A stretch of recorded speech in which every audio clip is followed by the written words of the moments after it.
Қазақ хандығы белгілі дәрежеде осы қазақ жерінде ерте замандардан өмір сүріп, ыдырап кеткен мемлекеттік құрылымдардың логикалық жалғасуында.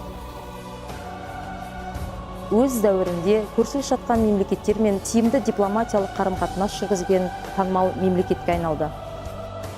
Бүгінгі Қазақстан өзінің мемлекеттік және ұлттық дәстүрлерін қадірлеген кемел болашаққа қадам басқан жасампаз ел.